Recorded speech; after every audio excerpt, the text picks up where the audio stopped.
Balu, I wanted to talk about state capacity.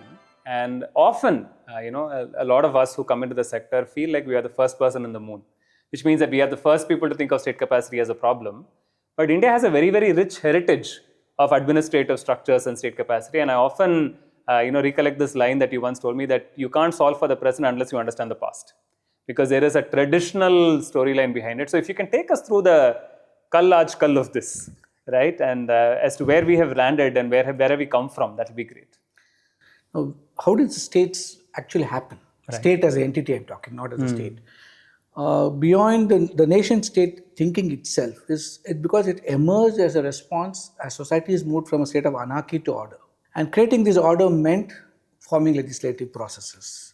Forming legislative processes meant the state has to demonstrate not just its intent but its action, and therefore that evolved into an executive process. You make a law, you need an institution to execute it. Then when you execute things, people have different perspectives about it and different views of it, and therefore you contest it, and then that's where the judiciary emerged. To explain it, in Ramayana, as old as that, Rama leaves the kingdom. And now it causes a vacuum in state capacity, because the prince who's been ordained to be the next king suddenly says, I'm leaving. And Bharata goes after him, and Bharata challenges his brother and says, you just can't walk away. He said, I was the youngest brother, pampered to be the youngest child, right? And you are the oldest, trained, ordained, and everybody kept their hopes on you. The citizens wanted you.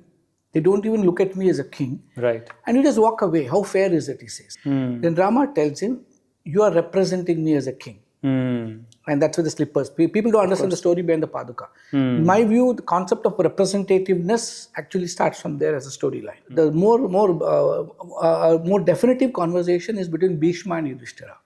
You should go to understand this. It's a battlefield. The war is done. Bhishma is lying on his bed of arrows. And Yudhishthira goes to him and says, tell me, wise grandfather, that now the war is done. Now I got to rule the kingdom. No, I have to pick up the pieces. Correct. So what is your advice to me? And that's when the word, for the first time in the Indian context, Rajya Dharma was used. So Bhishma gives 10 tenets of governance and says your focus as king is to deliver on these 10, which means that the 10 principal areas of the state for which you have to have capacity to deliver. Right. But fast forwarding, look at Kautilya's Arthashastra. He says in 2 words, the responsibility of the state is only Lokasangraha and Yogakshema. Lokasangraha, as the word explains, is simple. Welfare. And remember, it doesn't say Rajya Sangraha.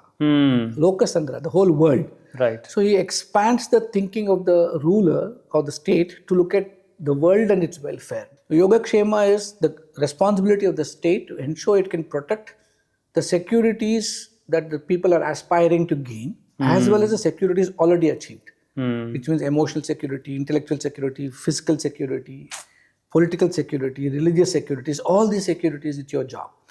And it's the ruler is also described as a person who ensures this. In the context of Kautilya, maybe the king, but today we can expand it to any representative in parliament or in assembly or the government itself, or I even say a bureaucrat.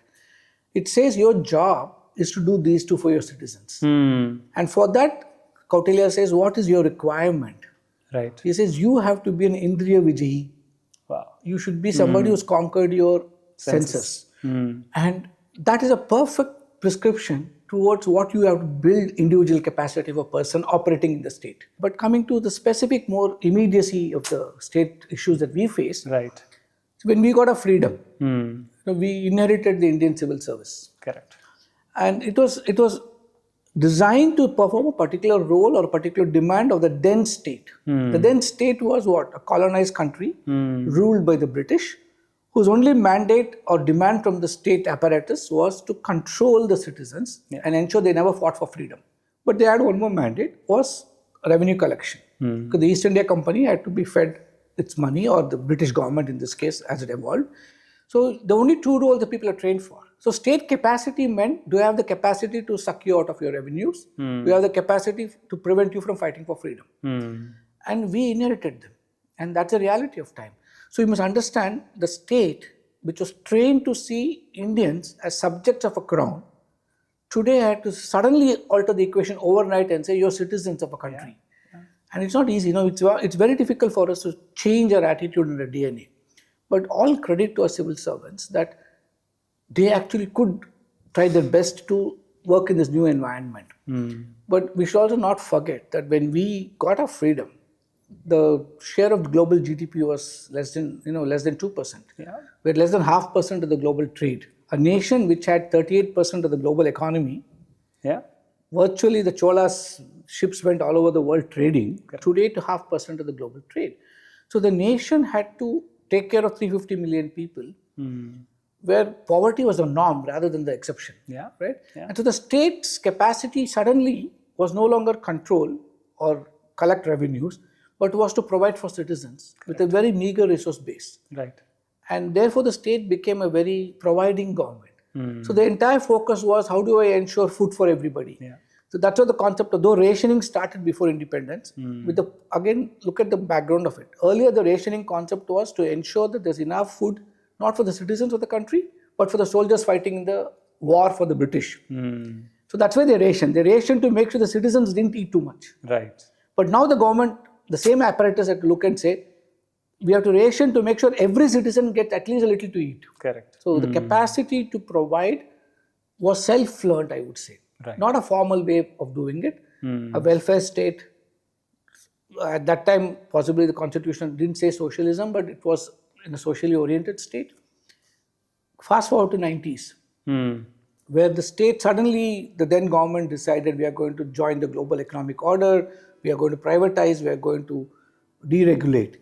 Now, the state had been trained to regulate. Suddenly, the state said, no longer, no license anymore. You do what you have to do. Markets are open to you. Today, it's a complete, so from providing, they became provisioning. Now, you also have a Canara Bank, which you nationalized. Now, you also permitting private banks. Correct. Right? You have to make rules for both. Yeah. And they're completely different things. Correct. I've tried to condense it, but the way the evolution of civil service capacity in our country.